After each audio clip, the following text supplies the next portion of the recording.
guest tonight is a writer and activist whose new memoir is called No Ashes in the Fire, Coming of Age, Black and Free in America. Please welcome Darnell L.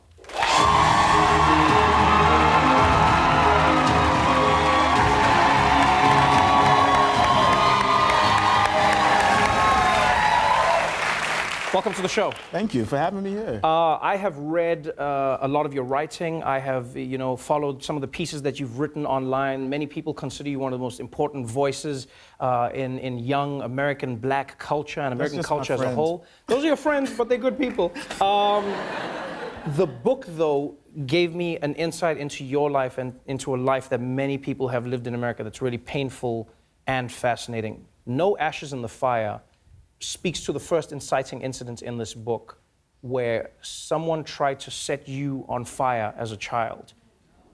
Now, luckily, that didn't happen. Could you just share that story that gets us into the book? Yeah, so I was 14 and a group of neighborhood kids, people I would consider folk who had been friends at some point, jumped me. I used to get picked on a lot because of my gender presentation. And in this particular incident, after they jumped me, they tried to light a match after dousing me with a gallon of gasoline. But the fire, the flame did not light, the wind sort of took it out.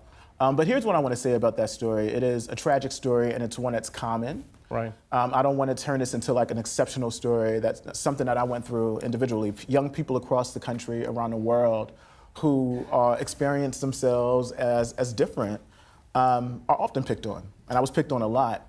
But here's the thing, like, punishment is not what I imagined as the route for transformation for those young people. By the time I finished the book, I was searching online, wanting to make sure that the brother that tried to do that was alive, was well, was not in jail, because cages can't transform hearts and minds. Prisons can't do that. So I am hoping that wherever they are, that they can be in a type of space where they're imagining a world where everybody can be free, everybody can be who they are. It's interesting that you have such a powerful worldview, one that is filled with so much compassion, considering that as a gay black person in America, you have faced at many times the utmost persecution. When you look at the journey that gay black people face in particular, the history of queer rights in America is one that is not hidden, and then black rights is compounded on top of that. Do you think that makes the experience like unique and even more powerful? Well, so I'll start by saying James Baldwin, when asked this question sometime, like, how do you feel about being black and gay? It's like, wonderful. I mean, shit, like, in many ways, I am who I am because of my experience of growing up in the world as a black, queer person. Like, queerness is magic. It's not poison. Like this, it feels good to be free, to be who you are, to be in your skin and name that. But that is also, I think it's important to note that, to be black and queer or black and trans or black and gender nonconforming, you're facing multiple issues at once, multiple arrows coming your way. Mm-hmm. Which is why when we talk about LGBT progress, and only weigh that progress with regards to rights that are impacting some, like, if you're black and queer, you're not only facing homophobia or antagonism because you're a trans person or gender nonconforming, you're facing racism. And if you're poor, you're going to face all that comes along with being economically disenfranchised. Right. And if you're a young person, you're going to face all that comes along with that. In New York City alone, most of the homeless folk, the young people that live on the streets, about 40% of them are LGBTQ. But when we talk about LGBT progress, we don't think about these particular lies, and I think that's important for us to talk about. It's something that you cover in the book, and what I love is the book is really 3 parts. I mean, it is your memoir. It takes us through your life. But at the same time, you give us the context as to why so many of these situations came to be. You also give us a snapshot of America as it stands right now.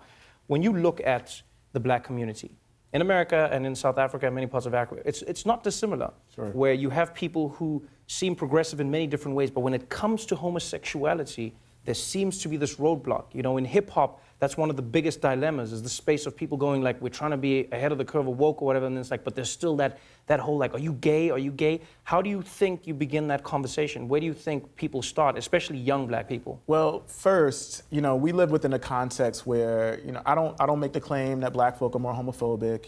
This is America. Right. I mean, that's the Donald Glover song, but, Right. but this is America, you know what I'm saying? In so many ways, we have a country that is, in just its recent history, have begun to overturn draconian laws with regards to LGBT people. And America likes to tout itself as the most progressive country in the world. We have a lot of work to do in this country, not just with regards to understanding how expansive sexuality is and queerness, but look, if we can't even talk about gender, manhood and masculinity as a cage for some folk, right? If we can't talk about the problems that gender presents us, that the fact that we tell little boys to be real men, like, let them be kids first. We're definitely not going to be at a point where we can rethink sexuality. Right. So I think we have work to do. So here's the thing, like, what would it mean for us to abolish, to get rid of all of these boxes altogether that for some folk are cages? Cages cannot be routes to freedom. Cages are not doorways to freedom. So we got to get free. We got to let some of these ideas go. Right, and when you look at Pride Month and the celebration around being queer, you know, there is that constant idea of we can celebrate the progress that we've made as people, but at the same time there is a lot of work to be done. What do you think still needs to be done within the LGBTQ space? We definitely need time for celebration. I mean, I kind of wear the shirt, like, with all the ripples on it, so we can celebrate. Right. Because, you know, we need space to honor and to celebrate difference too. But we have to not be committed to all of the ideas and norms that have been cages for so many people, that have not brought freedom. And let me tell you how I know that's just not a problem for black folk. We have a person in the White House who is lifted up and celebrated, particularly because he performs a thuggish masculinity, that if performed by anyone who was not a white man, would be called a thug or in jail, but this one gets elected president because of America's attraction to a type of toxic masculinity, which is another way of them thinking about men in power. And look, now we got a president that so many people voted for, even women. A big voting bloc was 53% white women. So this is telling me that society has to let go of our deep, deep, deep, deep desire, attraction to the toxicity that is masculinity, in the ways that we're seeing it now, running in the White House, and any other ways in which we are asking of people to perform in our everyday life. Like, get rid of that. Get rid of that, man. So excited to have you on the show, man. It's an amazing book. No Ashes in the Fire. I could not recommend it more. It's available now. Darnell L, everybody.